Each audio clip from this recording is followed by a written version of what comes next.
Oh, hey there, it's Laurie Lynnsee, and this isn't today's Love and Light. This is a message from Spirit. I know I say that my Love and Lights are messages from Spirit, but this is a different type of message from Spirit.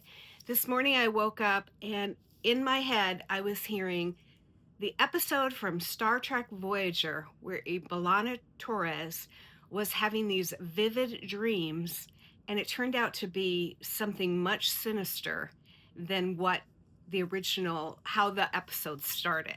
So the name of the episode is Remember. Remember. I highly encourage you to look it up. So, anyways, the first thing I did was I kind of looked up a blurb of it, and to kind of wrap. I remember the episode, but I needed to fully wrap my mind around what Spirit was saying to me. So here's a blurb. In Remember, Torres, who's the half Klingon, half human engineer, that's why I loved Voyager, is because it had strong female leads. You know, Star Trek really had to evolve from that pukey captain on the original series that I can't stand. But anyways, in this episode, she begins having intense, vivid dreams. I'm looking down and reading some things that I have. But they aren't dreams at all. They are telepathically transmitted memories from an elderly woman of the Inari species. Now, this immediately, I was like, oh yeah, they're taking them somewhere. Like they're taking them to their home world or taking them to a new home world. And then all of a sudden, Taurus starts having these dreams. The Inorians claim to be a peaceful, enlightened society, but they have systematically removed and deported and exterminated a telepathic minority or a telepathic group of people. You could take the telepathic out, and I'm sure you know where I'm going.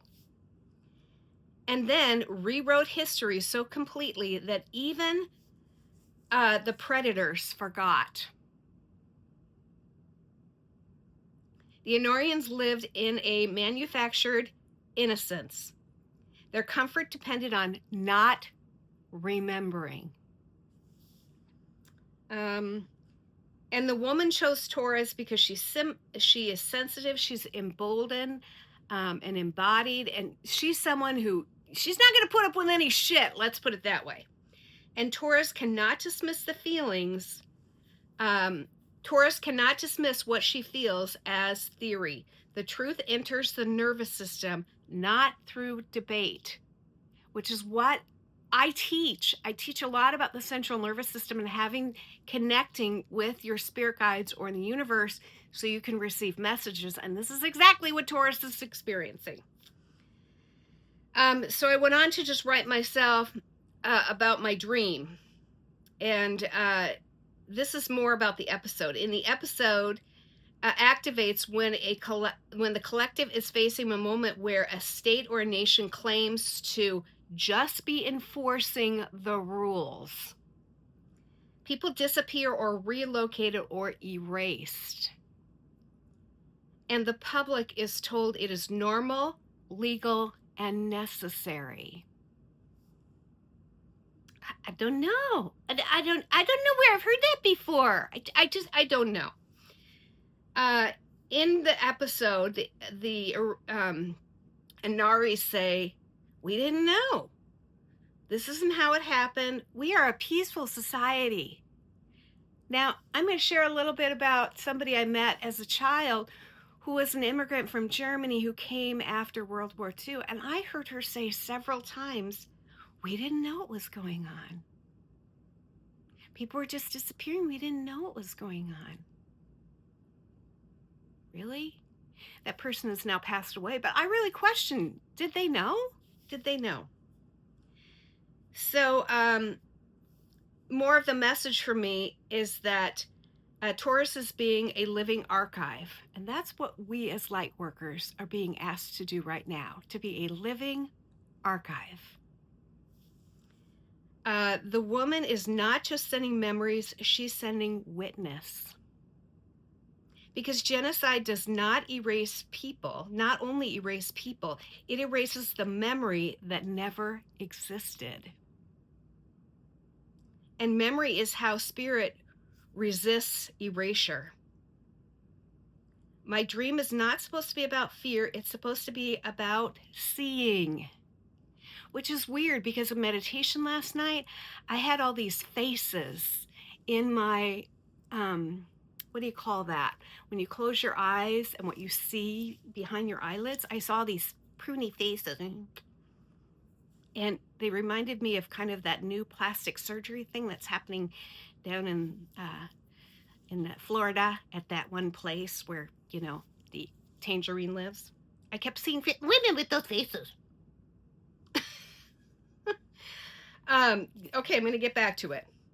To feel what others cannot. It is about being asked to see what other people cannot or will not see. To trust truth, to tell the truth through your body so that I'm going to say that again. So this is, I type so fast that to tell the truth through your body so it cannot be buried. So my theme this month for Meditation Monday, which was chosen by the group that I meet with, I just do the scripts, is listening beneath the noise. And so Spirit came in, was like, boom! Like, yeah, they chose it, but this is why they chose that theme. Listening beneath the noise is exactly what Taurus is doing. Not listening to propaganda, not listening to fear, and not listening to the social argument. She listens to what the soul remembers. This is what you're being invited to do now. You and me and all of us together.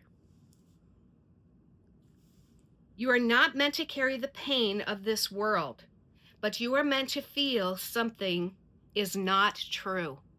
If your body is telling you something is not true, trust your body. And right now, something is not true. So I went on to write about how truth enters our body. This kind of knowing doesn't arrive as a thought. It arrives as a shiver, a tightness in the chest, a sudden wave of grief, or a deep, unexplained recognition. This is how memory travels when it's too powerful to stay buried. I'll say that again.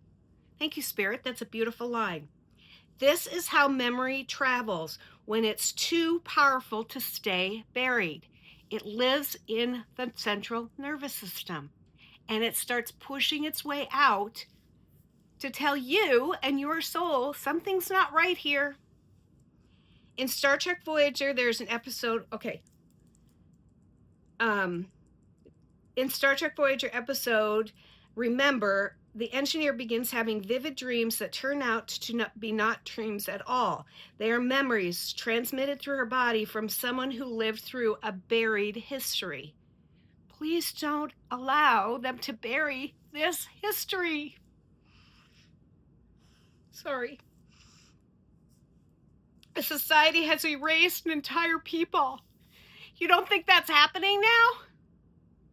You don't think they tried to do that to the Jews? And then erase the memory that it ever existed. Oh, yeah, the Holocaust, it never happened. It did happen. Don't believe the propaganda. So the truth had to find a new way to travel, and it didn't come through books, it didn't come through records, it came through the central nervous system. Because when a truth is too dangerous for a system to hold, Spirit carries it through the body instead. I know I already wrote about that earlier. The body is older than any lie. The body remembers things your mind was taught to forget. It remembers when something isn't safe, when a story doesn't match what's happening, when a line has been crossed. You might feel it as nausea, anxiety, fatigue, grief, or sudden tears. Hence the tears. You might feel a heaviness that you cannot explain. That doesn't mean something is wrong with you. It means something is wrong with the story being told. I forget what I write.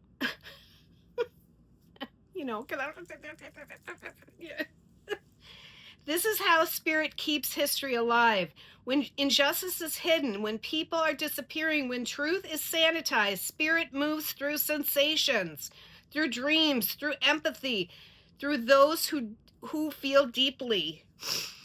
This is not a weakness, this is how memories survive. You are not too sensitive. That's a message from me because growing up, you're so sensitive, Laurie. You're just so sensitive. No, I'm not. I'm deeply feeling and I'm connected to the universe. You're not. I.e., I'm woke and you're not. I am a carrier of knowing. So, listening beneath the noise. Right now, many of us feel unsettled without being able to pinpoint a single reason why. Yeah, there's multiple reasons, but it's more than what's at the surface level. That's because beneath the headlines, beneath the narratives, beneath the noise, the body is listening, and the body knows when something is being erased. When you pause, when you breathe, when you let yourself feel, you are participating in a sacred act, refusing to forget what spirit remembers. You don't have to fight, you don't have to argue, and you don't have to prove this. You only have to stay present in your body because truth lives there and it will always find its way back. Wow, spirit. I highly encourage you to go watch this show. I have no idea what episode number, what season, but it's called Remember. If you're not a Star Trek fan and you are upset about what's happening in our world right now, I highly encourage you to start watching because there are some episodes that just like bam, right between the eye. Another great episode is when they encounter a race, this is Next Generation, of the Jedi. And they are a non gendered species and they discriminate against people, their citizens that favor one gender over another. That's my favorite Next Generation episode. I highly encourage you to watch it. I'm going to be watching it today. Remember, Star Trek Voyager. It's like they knew this was going to happen, so they wrote a story for us. I'll be back with love and light.